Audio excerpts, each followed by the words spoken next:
Hi everybody and welcome back to Redline, and today we have the new BMW M3 Touring on test. Yeah, we've really been looking forward to this one. So I think what I want to find out today is if this car is any different to drive than the saloon car, the G80 M3. But first of all, what I'd like to do is see how much stuff can you actually get in an M3 Touring, because this is supposed to be the practical alternative to the M3 Saloon and M4. So let's put that to the test, shall we? So here we have some stuff, including some suitcases, some boxes with some print copies of Redline in there, some wheels from an EP3 Honda Civic Type R, and a Christmas tree. And what we're going to do is we're going to see how much of this fits in the boot of the M3 Touring. Now, with the rear seats up, we have approximately 500 litres of boot space, but with the rear seats down, like so, we now have around 1,500 litres of boot space. So let's load it up. Let's see how much of this stuff we can get in there. Right, to help me load this, I need a pair of gloves and a helpful assistant. So, gloves please. Good enough, I suppose. Here's Dom to help me load the car up. Right, Christmas tree first.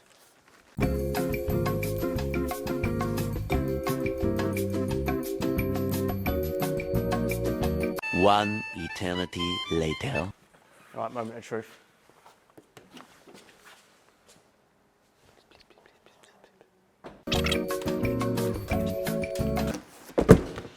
I don't think there's... Can we fit this in? I know what to do. It was at this moment that he knew. He f***ed up. Ah! Ah! Ow. Very much ow.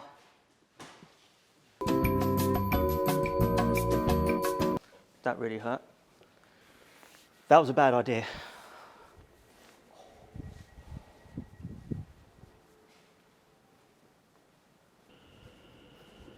I think we'll leave the box out.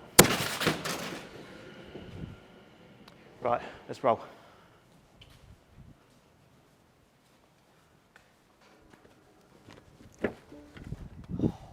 Getting in this should be fun.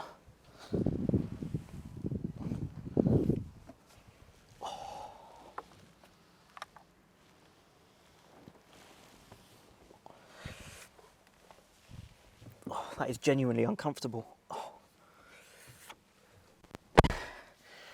Right, so I love these seats. They look great, and when you're going around corners, they really hold you in place, but those side bolsters aren't what I need right now. Oh. Right, let's get this show on the road.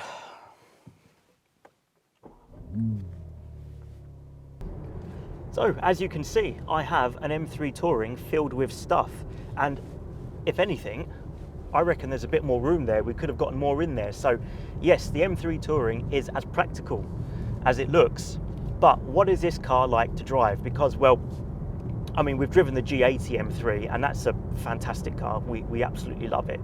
But of course, this has a bit more weight. It weighs 85 kilos more, and it has an estate body. So does it drive like the saloon, or is it a little bit different? One thing that doesn't feel any different is the performance. Now, on paper, this is a few tenths slower to 62 miles an hour. This takes around 3.6, 3.7 seconds. But trust me, this thing is still plenty fast enough.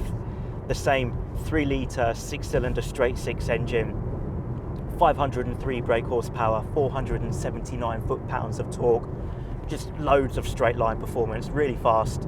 And of course, because it's a lovely 6-cylinder BMW engine, it's really smooth. The throttle response is great. It's just a really lovely engine. It's not as vocal as these engines used to be, but nevertheless it's an effective powertrain and it still sounds pretty good. So this also drives just like a G80 M3, just like the saloon car. So what we've got here is a bespoke body shell for this car with extra bracing. We've got new rear dampers and then recalibrated front dampers. So despite weighing, what is this, 1,865 kilos at the curb, it still drives like a regular M3, which means we get really great turn-in and really great body control. Something else that I really love about this particular generation of M3 as well is the steering.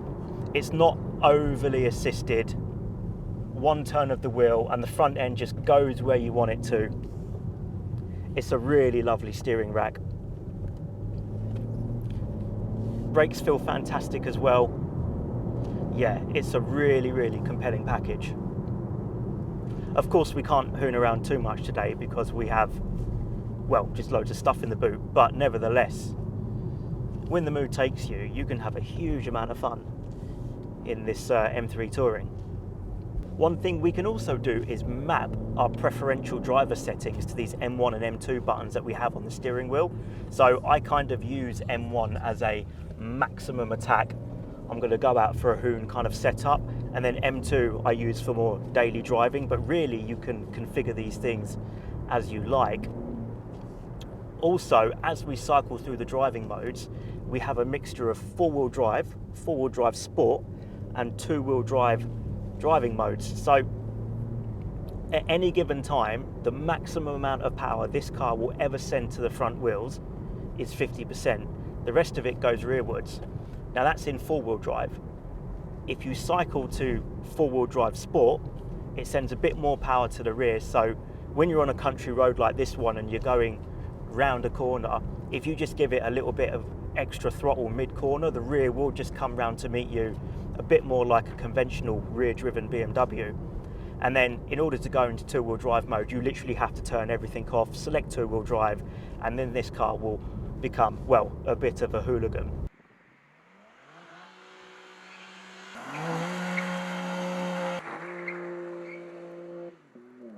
So I really love having the different parameters to play with and the options that there are available. 1 minute this can be a four-wheel drive wet weather monster, and the next it can be a two-wheel drive hooligan, and I absolutely love that about this car. On the subject of damping, BMW have done a proper job here. Really, really good quality damping. So we've got Comfort, Sport and Sport Plus. Sport Plus is a little bit rigid for the public road in my opinion, but Comfort and Sport more than usable, especially over a crappy British B road like this one. It's very compliant indeed. At no time have I ever felt uncomfortable in this car, even after my fall earlier. I'm in quite a bit of lower back pain at the moment, but the ride quality is making zero difference to that. This is super supple, and it gives a really, really lovely balance between really sporty M car and usable daily estate vehicle. Yeah, very good. This cabin as well, I really love it. A couple of weeks back we spent a week with an M8 competition, and that was a lovely car to spend time in. I wouldn't say this is to the same standard of that car. You don't get the same level of plushness as you do in BMW's big coupe. Nevertheless though, we've got plenty of carbon fibre. The quality of the materials is excellent, and we also have this new big curved display here, and it looks fantastic. The touchscreen functionality is some of the best that I've used. We've got Apple CarPlay, but we've also still got physical buttons as well. So I think for me now, in terms of this segment, this is probably the best balance between modern tech and actual usability. And yeah, I'm a big fan of this. I think at the moment, I'm definitely rating the BMW cabins over the Audi and Mercedes cabins. I know that won't be the same for everybody, but that's a personal preference for me. I really like what BMW are doing at the moment. A couple of things that I'm not necessarily keen on with this car. First of all, the gearbox. I've said this time and time again in modern M cars, but I don't think this ZF torque converter is good enough. I think an M car should have a twin clutch gearbox. For, you know, daily driving, okay, it's nice, it's really refined, but when you pull a paddle, it's just not snappy enough, and I just want more response from my M car than that. Also, the range of this car. The fuel tank, I think, is quite small. I think it takes about 80-90 quid, and I mean, I've probably averaged about 19-20 miles to the gallon in this car, in a mixture of sort of hard driving and just normal driving around. So I do think it needs a bigger fuel tank. But apart from that, I'm nitpicking really. This is all round a fantastic car, and I really, really love it. It is quite expensive. It starts from £85,000, and with options, this car is 100,000 quid. With the options, that puts it smack bang in Audi RS6 territory, which is a bigger, more powerful and faster car, albeit it doesn't handle anything like this thing does.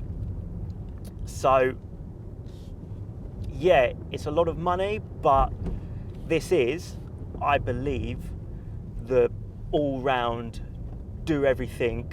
If there was one car you were ever going to run for the rest of your life, it's probably this thing, because it's really special and it's super practical. And what more do you want from a road car? It's excellent. Drives like a G80 M3, looks cooler, I think. What a thing. I really, really love it. So to summarize, I think you can tell that I really, really like this car. Let's be honest, it's the car that all the BMW fans wanted them to make.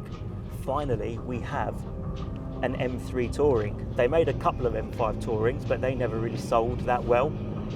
This thing though, this is really special. So thank you BMW for finally giving us an M3 Touring. And if you're in the market for a fast wagon, if you got the money, this is where you go. End of story.